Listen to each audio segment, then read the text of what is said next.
There we go. We are recording. So here we go. We'll pop up in this. This is Lady Tremaine. This is going to be our little deep dive into her. I have played her quite a bit since she came out. I feel like she's pretty easy to understand for the most part, as long as you know your cards, which is any villain, honestly. So she has to find her children, dress them up, and ring the wedding bells to marry the prince. But they have to be invited to the ball first, so we're gonna kind of go a little diving in. We'll take a look at her board first. So her board is set up differently than most villains' board. Hi, Ben. She actually starts on her main power gain, her 3 power. Whereas most villains, you can go gain 3 power. There's what? Play 2 cards and either discard or move. That's how most of them work. Where she starts on her 3 power, her discard spot, her move, and her play card. The only double play she has is over here at the music room, where you can gain 2 fate and play 2 cards. So, what do we want to start with? Fate deck, villain deck? Let's do villain deck, I think. Alright, we'll move over here. Like, how do you play Lady Tremaine? Let's look at that. How do I play Lady Tremaine? I play Lady Tremaine. You as the player. As the player, how would a player play Lady Tremaine? What are we looking at? Well, discard as much as possible, honestly. If you have... My thought process is when I play Lady Tremaine, I just pick whichever daughter I have in my hand first that doesn't have a ball gown on, and I go with them. Honestly and truthfully. If you get both, like, first hand, you're pretty lucky, because then, for the most part, you're stuck.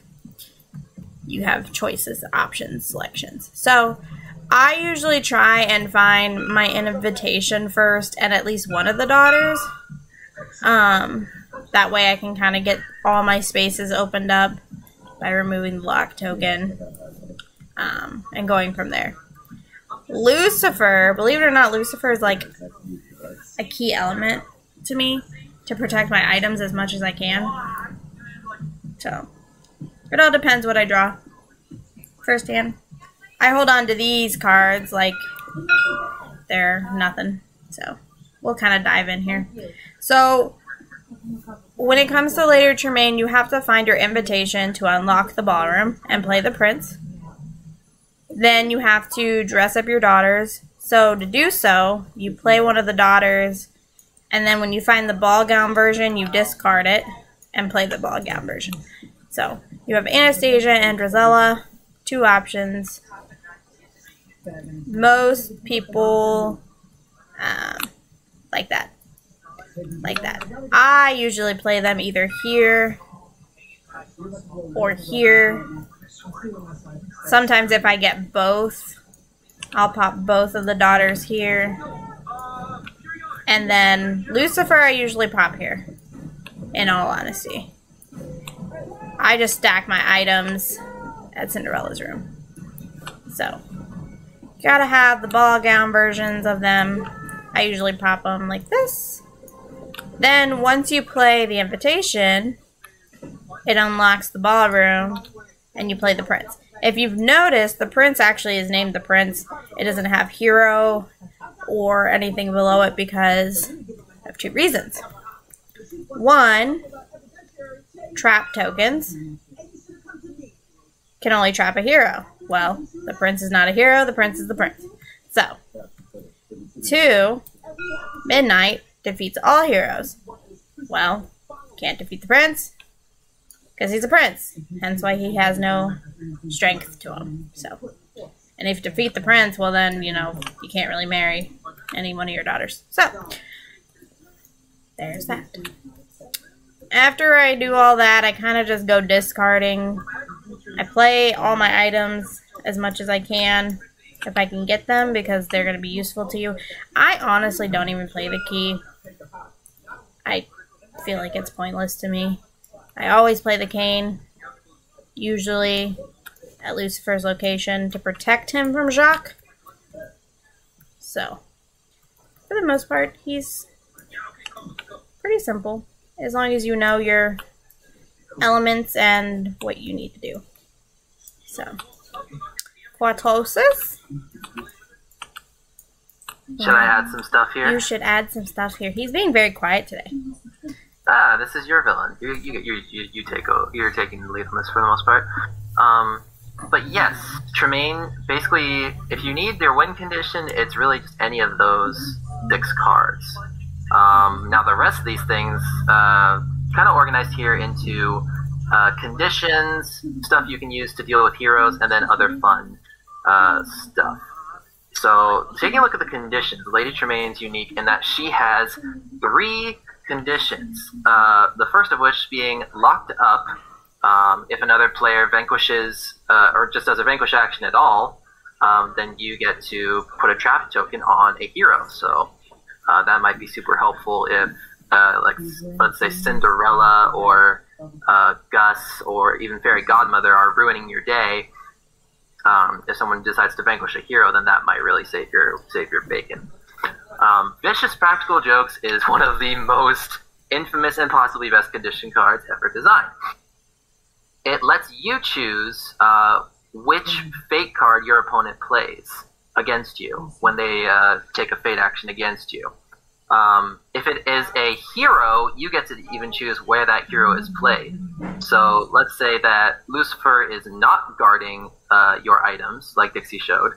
Let's say the wedding bells are just out and about, and all of a sudden Jacques comes out in your fate, but you have Vicious Practical Jokes. You're like, oh, you can play Jacques, but you're actually going to play him all the way over here, and you can't discard these wedding bells. Ha, ha, ha. So that could be, it's a fun defense against fating. And finally you have, and one more thing, which it basically lets you discard when your opponent discards during their turn, and you can draw back up to 4 cards. So if you have a pretty useless hand, then you can try and find a way to get a better hand using and one more thing. I have seen this multiple times playing against Dixie. Sometimes you can do and one more thing, get Vicious Practical Jokes, and then have your defense for the fate, which usually comes first, because sometimes people will discard right before they fate you, and I've learned to not do that.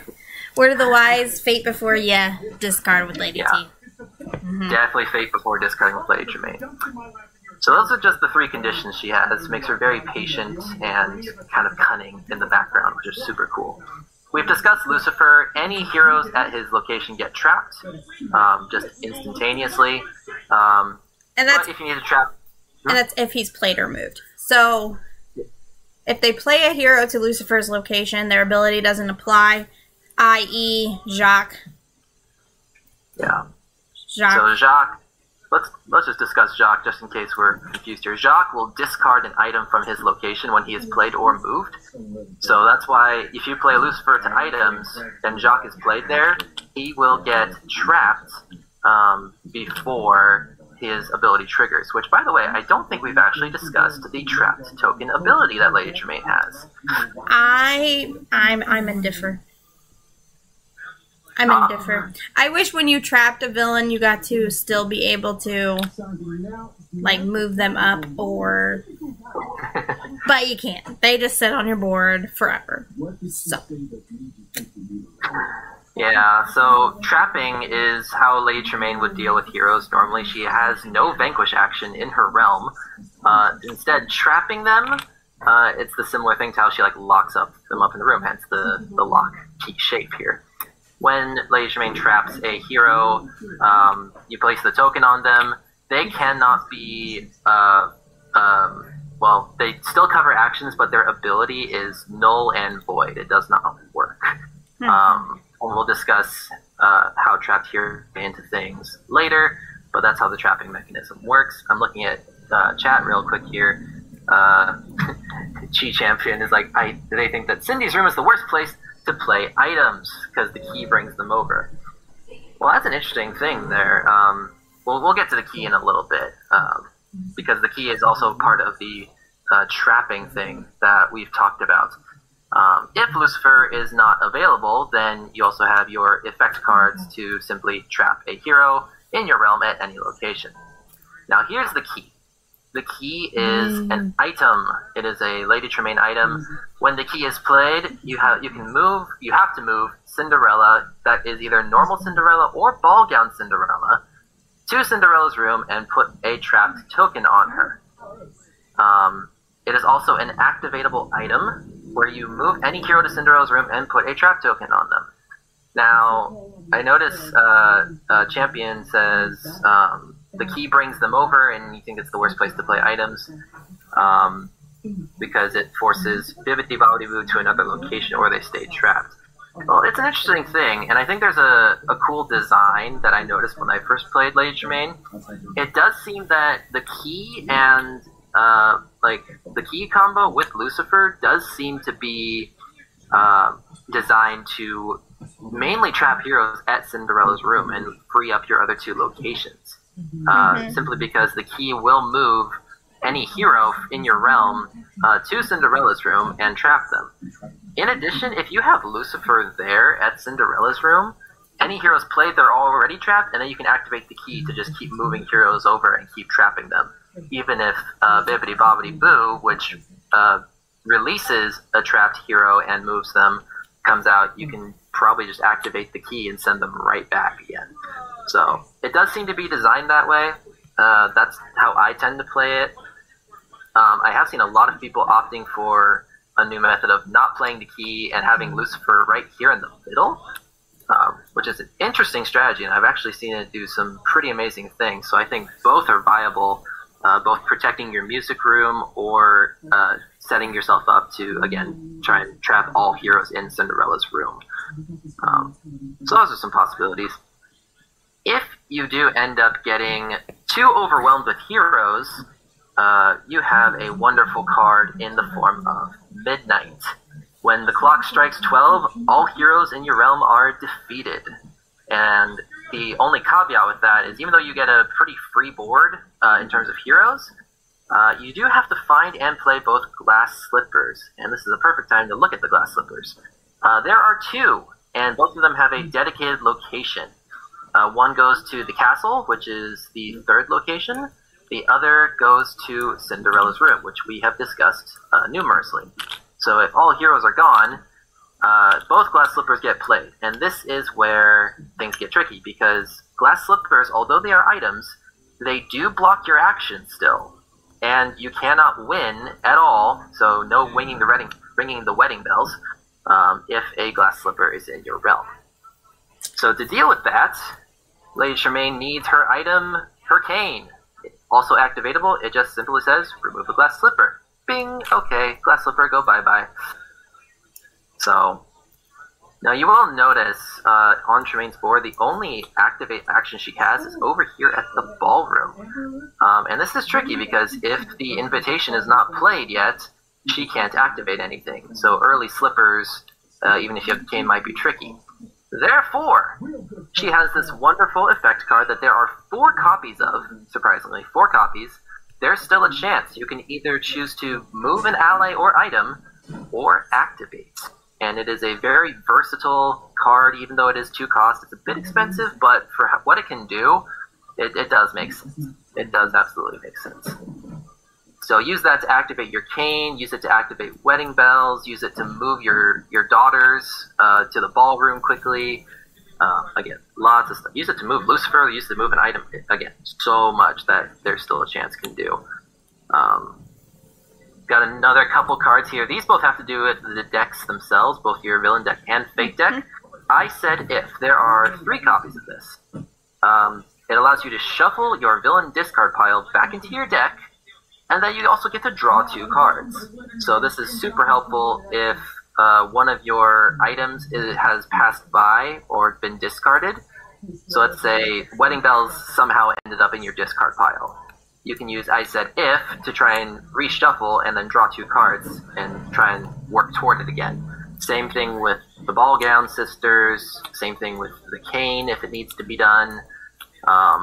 It's just a good reshuffle mechanic, and a lot of despicable plots has introduced this idea of shuffle your deck back into your villain deck, that sort of thing. I use ISEDF to try and get the vicious practical jokes put back into my deck for any reason that Fairy Godmother hasn't come out yet, or I need to prepare for if someone's going to fate me before and when I'm going to play them. You know, anything like that. Definitely. Now, we also have this one, 2 copies. I never go back on my word.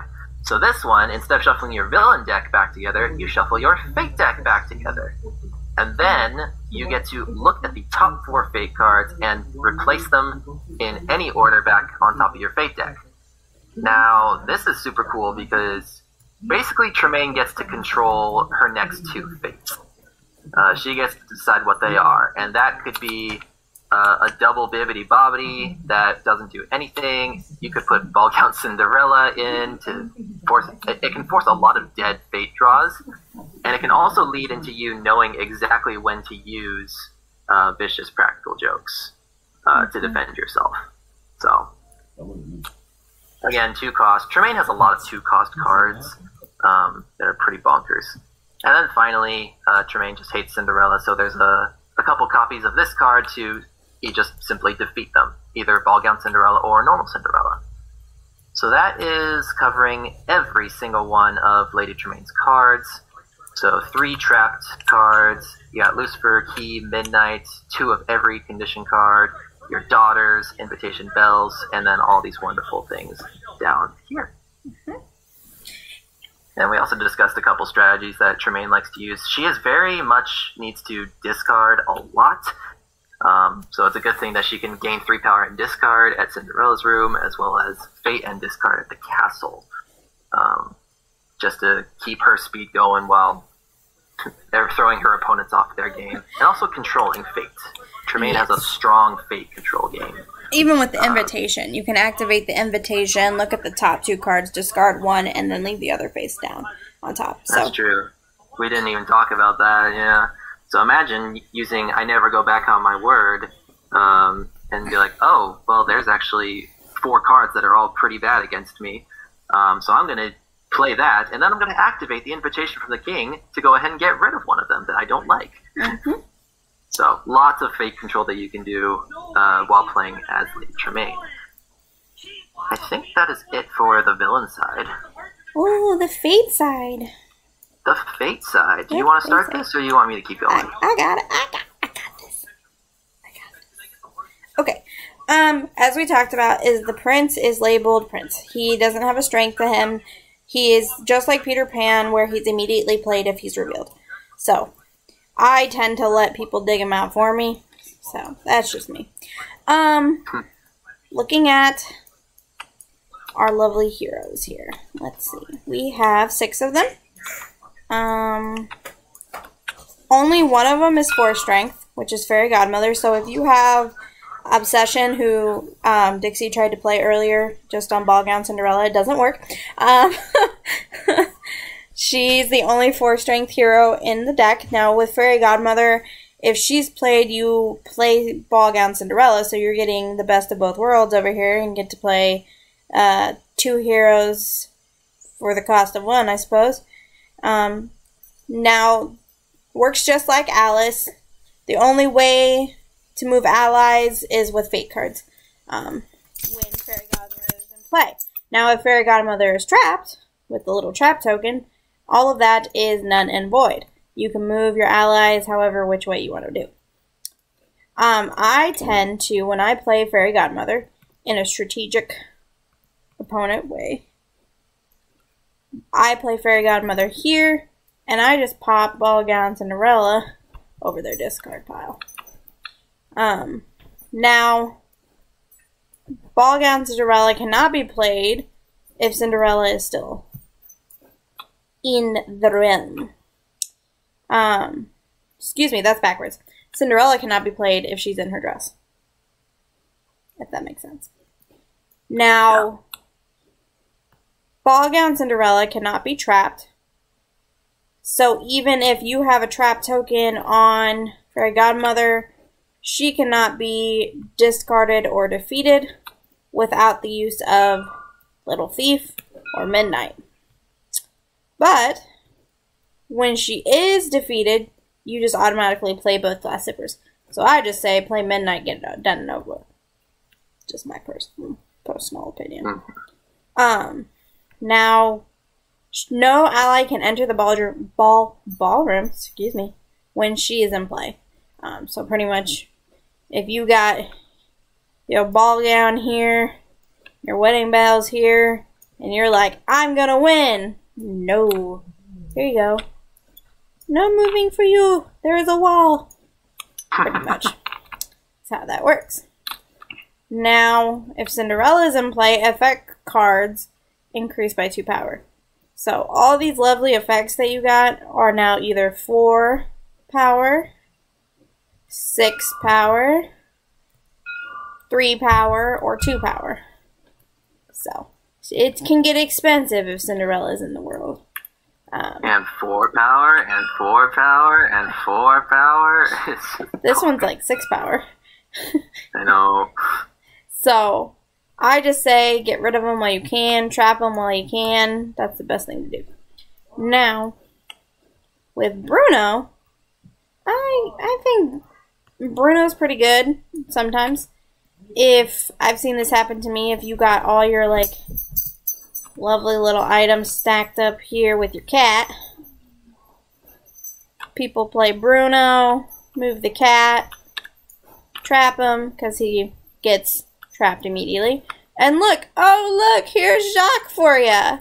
Say goodbye to your wedding bells or something like that.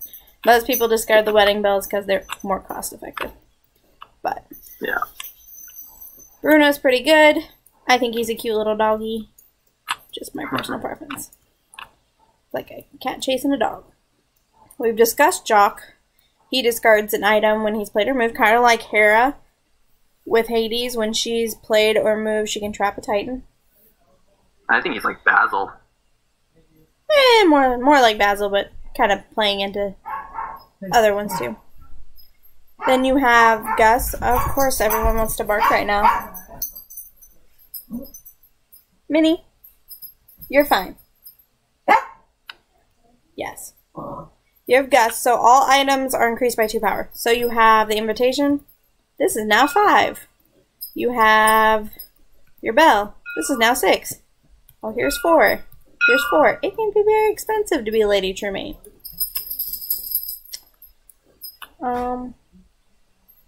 I don't know who left my door open, but it's driving me bonkers. Trapping. Trap Gus, you don't have to pay a lot of power. Yes. Trap him. Trap him immediately. Excuse me. I mean, it is very thematic, I think. I think you always trap the mouse. Come on, Dixie. Since he's the one in the cage. Anyway. Oh my gosh. I think Gus is adorable. Why trap him? What's the point of that? I think he's so cute. But I don't want to pay 6 power for my wedding bell, so never mind. Great. So, Champion saying that he discards the cane with Jacques while they dig for their items back. They can't make progress. Yeah. The most common items to discard are definitely either bells or cane. Again, bells because it's a win condition card and it's very expensive. But I have definitely discarded cane before in a match because both slippers were out and about. And I'm like, oh, hey, the cane's free, and you still need to get rid of both your slippers. So say goodbye to your cane and have fun digging for it while I progress toward my win condition. Now, I have seen people discard the invitation to prevent you from being able to discard your top 2 fate cards. Like, if you're an avid, I'm going to rummage through my fate deck as much as I can. People catch on to that very quickly. So, yeah. The next card, we have 3 copies of this. This is Sweet Nightingale. So this, you can move an ally to any location. That means you can move Ball Gown, you can move Lucifer, it don't matter. Now, if you have Vicious Practical Jokes, and you get Sweet Nightingale and Bippity Boppity, I usually tend to choose the Bippity Boppity. Because Sweet Nightingale, even though you pick that one, they get to pick which ally moves in. And where to. Yeah, and where to. And most of the time, they go like this. It is worth mentioning for Vicious Practical Jokes, you can choose a card that actually has no effect. So, like, right now, there's no heroes in the realm. So I'm going to say, oh, hey, play Bibbidi Bobbidi Boo. Oh, there's no heroes. Oh, sad, it's a dead fate. You can't actually do anything. Yep. And Cortosis kind of touched on the last two. We have 3 Bibbidi Boppidies, allowing you to untrap a hero and move them to a new location. Now, fun fact about Lady Tremaine. The only people who can enter this ballroom are Ballgown Anastasia, Ballgown Drizella, and the Prince. And Ballgown Cinderella. If you Why would you ever do that? I don't know. Normal people, I mean, to each their own. If you have not defeated your heroes yet, maybe, you know, there you go. But, for the most part, the only people who can enter there are Lady Tremaine, the Prince, Ballgown, and Ballgown. You must be fancy to enter the ballroom. Very so. If you are wondering why that is, it actually just says in the villain guide right there. There you go. Read your villain guides. I swear. What's it say? Ballgown Cinderella, Ballgown Drizella, Ballgown Anastasia. Oh, that's a mouthful. Discard. Oh, maybe I'm in the wrong place. You are in the wrong place. Oh, here we are. I mean, this is it. Okay. Only 4 characters can be played or moved to the ballroom. The Prince, Ballgown Cindy, Ballgown Drizzy, Ballgown Annas. Yep. So that is, for the most part, that is Lady Tremaine. I think she is ranked number 2 on my top 18. For reasons people know of. And I'm sure Cortosis has her ranked a little lower than that, but... Lower. She's definitely very fun. I think in terms of personal preference, she is mid-range for me. But still super fun. One other thing worth mentioning before we wrap this up. Fairy Godmother is the only way you are going to play Ballgown Cinderella to the realm without having Cinderella first in there. Yep. So, but it is fun to actually play Cinderella out, and then you get Ballgown Cinderella normally, and then it's like, oh hey, have fun. Because when, if Tremaine has, like, again, we always show, like, the invisible wall here with Ballgown Cinderella's ability.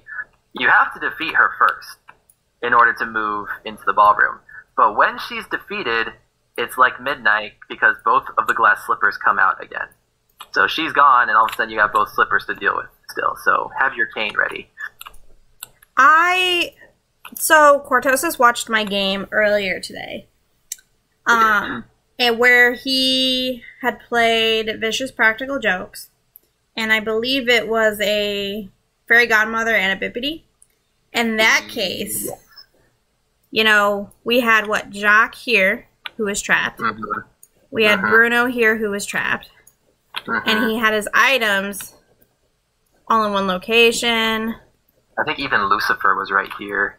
Now, Lucifer was here because I moved him. That's true. And he said, okay, I'm going to let you play Bibbidi Bobbidi. So now I get to choose which hero gets unlocked. Jock just went like this. And he had just reshuffled. And I felt terrible, but at the same time, I had to get moving on my side as Captain Hook. So... But in that case, would you just go ahead and play Fairy Godmother? Well, that's the thing, is if you do Vicious Practical Jokes with Fairy Godmother and Lucifer's out, you can choose, hey, play Fairy Godmother here, and we've talked about this before, she is trapped before her ability resolves, which means no Ballgown Cinderella. Yep. There you go. I think at that point you would have definitely played Fairy Godmother and trapped her immediately. So... That is a little deep into Lady T. Any other side comments, Cortosis? I'm wanting to hear from some of the chat. We've we've been talking with them for this, but any other questions or comments from you guys? Just looking through them, I'm seeing some stories. Like Ben really screwed over a Lady Tremaine player by playing Jacques to the Cane's location when the opponent had no slippers on the board. Wait, that's interesting. He had no slippers. No slippers or both slippers? I feel like that would be a both slippers thing. Yeah, I'm seeing some comments like, you don't want the ball gown cards early in your hand because oh my you have to do gosh, this whole yes. replacing mechanism. Yes. Now, crazy enough, I have played I Said If and got these lovely people who were probably on the bottom of my deck to the top, because you also get to draw 2 cards with this. So if you play it like here, if there's no hero here, you play it here, you shuffle, you draw 2 cards. Hey, I don't need any of this. Chuck it and go from there. Yeah, I think one of my first things is I'll try and play I Said If at Cinderella's room, just because I get positive power gain, and if I don't get what I want, then I can just chuck all the extra cards, and I'm that much further into my newly reshuffled deck. Because usually people play heroes to the music room and to the castle. Yeah, no one likes that you get to gain 2 power and fate and play 2 cards. Yeah. Which is, I think that's why I've seen Lucifer here, because it is that kind of mind games thing. It's like, oh, do I really want to sacrifice a hero and like have them trapped at the music room just so I can cover this? My answer is absolutely yes. I don't care who it is, as long as it's not Fairy Godmother. Fairy Godmother needs to come out normally, but I don't care if it's Cinderella, I don't care if it's Bruno, I don't care if it's Gus or Jacques. Cover this stupid music room because it is ridiculously good. Hence the strategy I mentioned before of like play everything to Cinderella's room and try and use the key to move them over so you can still have access to that. He don't care what animal it is. I don't. That cat's trapping him. It could be a human, it could be a dog, it can be a mouse, I don't care. Just can't be the prince. It cannot be the prince. The prince can only be played to the ballroom and not be moved, and I honestly thought it was really clever they did the prince card type specifically for him, just so that midnight and trapped tokens did not affect him or the key. So I thought that was cool. Yep. Like I said, Lady Tremaine is a lot of fun for me. And when they'd announced that she was going to be in this box, it was, okay, I need to learn all her cards as fast as I can. So, and usually every time we stream, she pops out. So, at some point. So. Pretty much, yeah. Favorite card in her deck, go. Cane, actually. I really like the cane. Cane. Favorite. I have to say, I never go back on my word. That's my second choice for sure. As cool as Vicious Practical Jokes is, it's like it's good defense, but it's like there are some other really cool concepts in Tremaine's deck. I think all the artwork is amazing as usual. Oh yes, gorgeous. The castle is just absolutely beautiful. Gus is an absolutely handsome little chunky monkey. Look at that chicks. Okay. And he's naked in this one. Nobody look at him. He's naked. He's all naked. That was one thing I realized first looking at Trapped, how the artist definitely did some like artistic liberty making it a red background, because that's not how it is in the movie. I think it's like a bluish, purplish aura. But the red one definitely makes it a lot more intimidating. So I think that was a really good choice on their part. Beautiful. Beautiful. And that is a Lady T. Lady T.